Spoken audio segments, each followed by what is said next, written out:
Okay, here on the board behind me we have some sentences in English that we're going to translate into Spanish. For example, I have, the big house is green. And so we're going to have to break this down into parts and pull on our knowledge from other sections of our book to understand how the pieces fit together to make the sentence. The first thing to recognize is that the word the is a definite article. And so we know that there are four of those, so we've got to figure out which one matches our noun. In this case, it's a big house.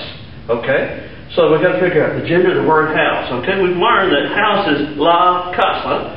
So I have my la, and I have a word for house.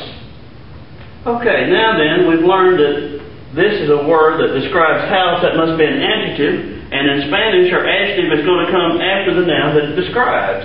So it's going to be the word for big, grande. Okay, now, I have two more parts. I have a verb, and I have another adjective. Okay, let's see. A house is it. And I've learned my verb ser. There's my verb. And the form of ser that goes with house. Soy, eres, es, somos, soy, son. Soy, I am, there's, you are, es, is, house, is. Okay, so that would be es. And now I have to come up with a word for green. And I have to make it match house. Okay, let's see. Here's my word for green. And that's one of the adjectives that doesn't show gender, isn't it? Okay, so I just put one period. So I have two adjectives here that don't actually show gender, but in this case they both have to be singular to match house, which is singular. Okay, let's go to the second sentence. This time we have the word house again, so I know that's la, house. Okay.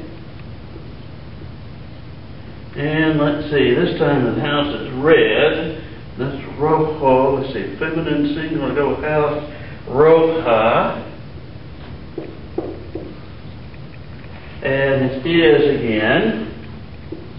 And this time I have a word for ugly. The base word for ugly is feo, but I'm talking about a house, aren't I? So I'm going to have to make it be feminine singular to match house. See, F-E-O is my word, and it's going to end in an A now to match house. So I have La casa roja es fea. The red house is ugly. Okay, let's go to the last one. Some dogs are smart.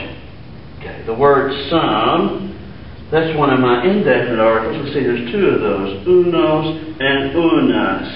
Unos is masculine, unas is feminine.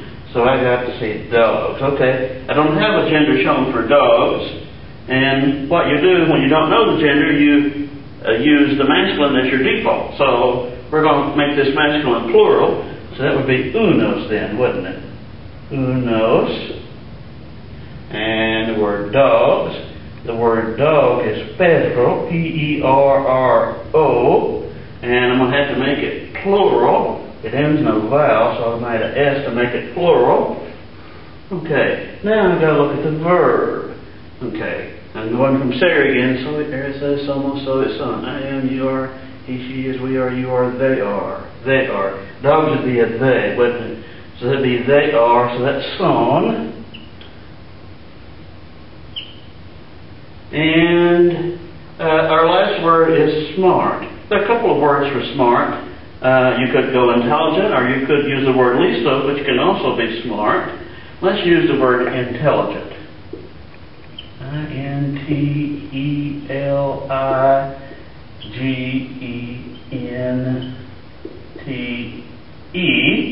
And let's see, it's dogs, plural. So my noun is plural, and my adjective has to also be plural. So some dogs are inteligentes. Okay, now, here you have some basics where you're using articles like the, or a, or an, or some.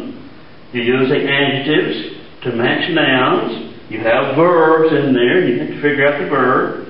And you have to make sure that your adjectives always match the noun that they're describing in both gender and number. They have to be male or female, or singular or plural to match the noun. Now, of course, not all adjectives show gender. Like grande or verde, they don't show gender. But they do show a singular or plural. So you do have to make sure, at least with those adjectives, that they match the noun that they're describing in number, being singular or plural.